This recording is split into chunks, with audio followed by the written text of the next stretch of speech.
I think if I hear you call me Becky one more time, six-pack, I'm gonna pop your tops. All six of them. Who are you?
Hey, this is Matt once again. Welcome back to another review, and this is a request from Bobby Reynolds.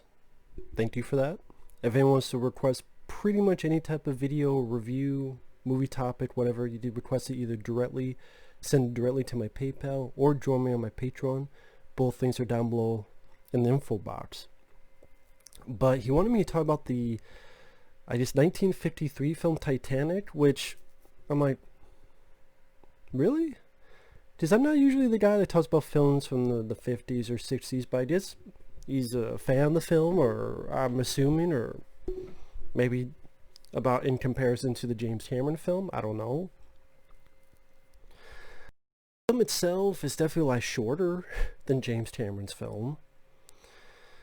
And for the time it was made, I thought it was a well-made flick. I didn't think it's not a film I would see again, but not a bad film.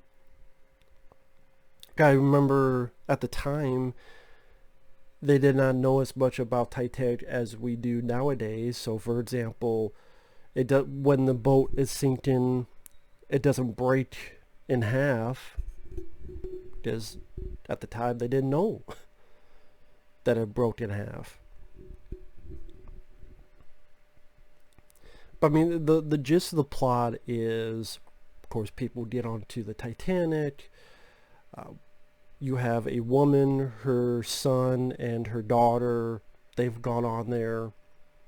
The husband is looking for them, sort of bribes his way onto the boat, and realizes that his wife is trying to run off because she wants a new life and she wants to be a modern woman and not be under someone's thumb. Meanwhile, the dad is going, well, wait a minute, you're not even going to talk about this. And the 18-year-old daughter wants to go back with her father because she wants to live the rich, proper life. And I guess the wife wants a more common life instead of the upper British lifestyle.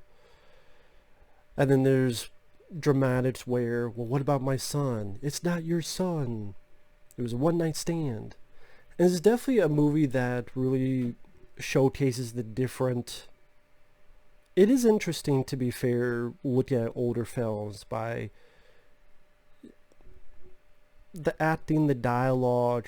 And the acting is good, but just the acting, the dialogue, the way people treat each other, it's so different. It's almost like another world compared to today. Like you have the son, who's very proper, and he's like a 12-year-old or so that gives his father respect and very nice, kind. And nowadays, if you made the same film, that kid would be a fucking dick, or cursing at his dad, or what the fuck you do, or what you talking about, Scooter, or you say something, being a smart ass, or whining, or having tantrums.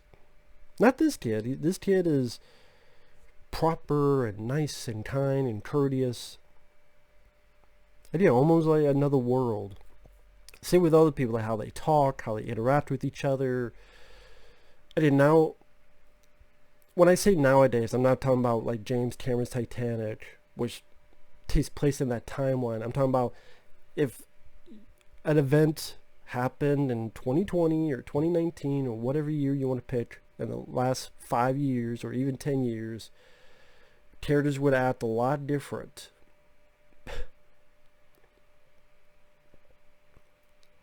And who knows, maybe in the real event, maybe characters did act that, maybe people did act that way, weren't there, and they just want, shh, don't say that, don't say he said fuck this, fuck you, what the fuck you do.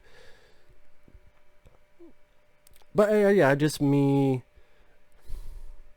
noticed, like when you watch these older films, it is fun to see how things have changed in movie making, how characters interact. And in a way it's sad because we kind of lost something in that, where yeah, people acting the way I described it sadly is more natural, because you do see that in real life. But then does that take note of how far down we've gone on in civilization?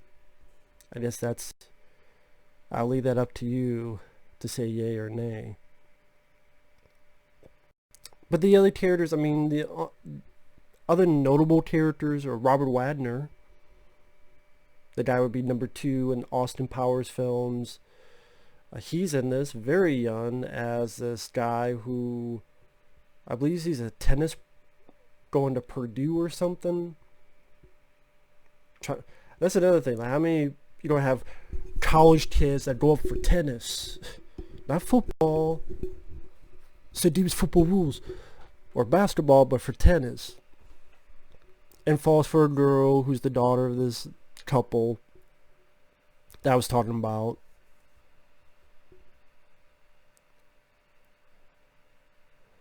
You have this one guy who's a drunk and used to be a priest. You have the captain who he gets these orders to go faster because they need to make it to a certain place at a certain time, so increase the speed. Of course, that fucks up later on. And so you pretty much have a build up until about, I want to say, 50 minutes in. And that's when they go by the iceberg. And yeah, the effects. The effects are effects for 1953. They're not going to be fucking James Cameron high-tech stuff. I mean, let's be real here. For the time, it was fine. Other things before that is one song that's in there where Robert Wagner's dancing with this girl, and they're showing this song and dance, which that happened a lot in these movies back in the day, is that you gotta have some type of song and dance in there. Sometimes more than one, sometimes a shitload. I guess because they're like, well, we gotta have something in here with this. People love these songs and dances. We gotta have something in there for the audience. And the name of the song is the Navajo Rag.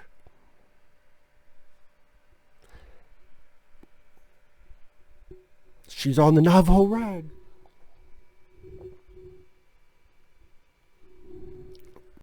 Which, I have a feeling, in this PC age, that wouldn't cut it. What do you mean the Navajo Rag? Well, she's on the rag, she's Navajo. No.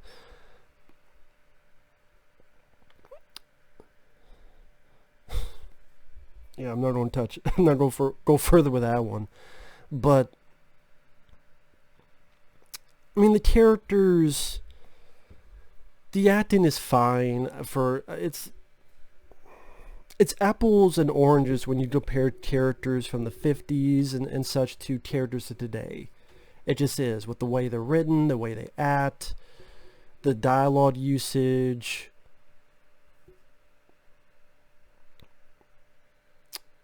The father, he's not the most likable. He's a bit of a dick. I mean, he's a dick to his kid just because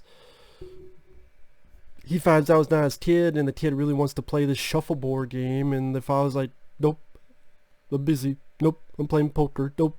He's being a dick. But they do come together. Reconciliation by the end. And is that a badly made film when they're getting people into lifeboats? You tell that there's a big production involved here. There's a lot of people, a lot of extras, a lot of these lifeboats.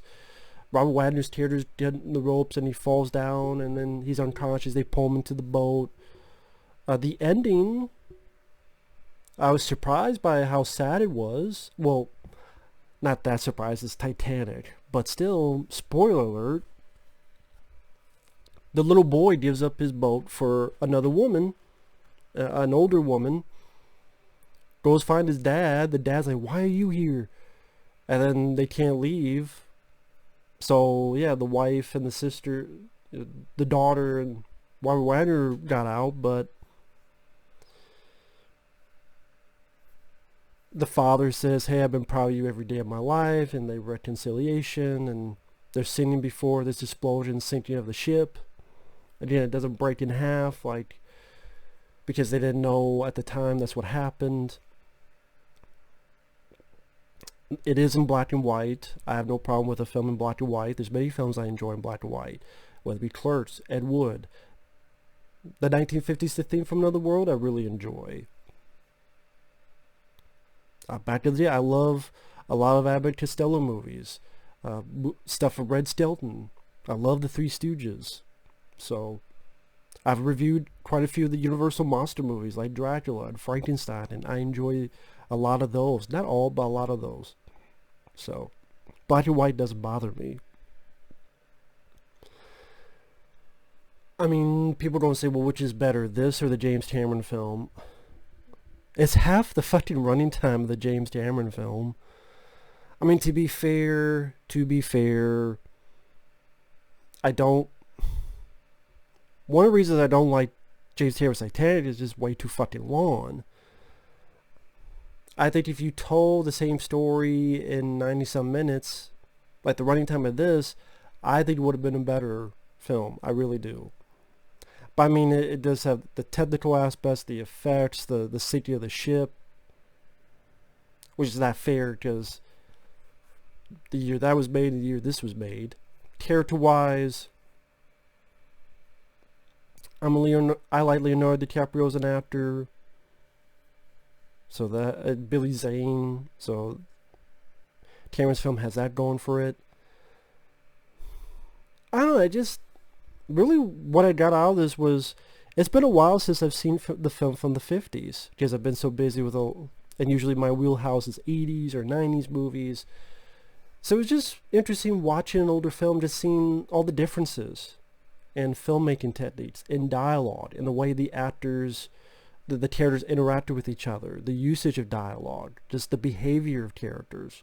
Like I said, like how nice and courteous this son was when nowadays he'd be a whining or annoying little brat, which is not the case here.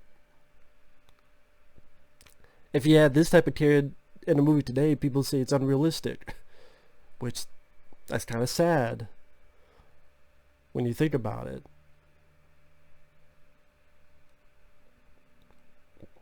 I thought he did what he was supposed to do fine. Like I said, the actors were fine.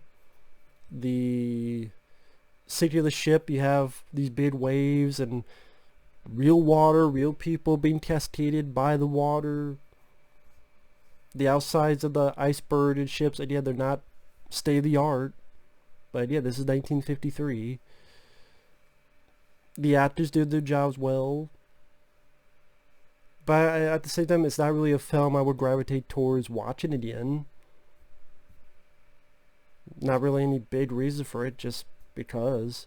Like, I know, this is one of those films that's hard for me to review. That's why I don't seek out and review films like this.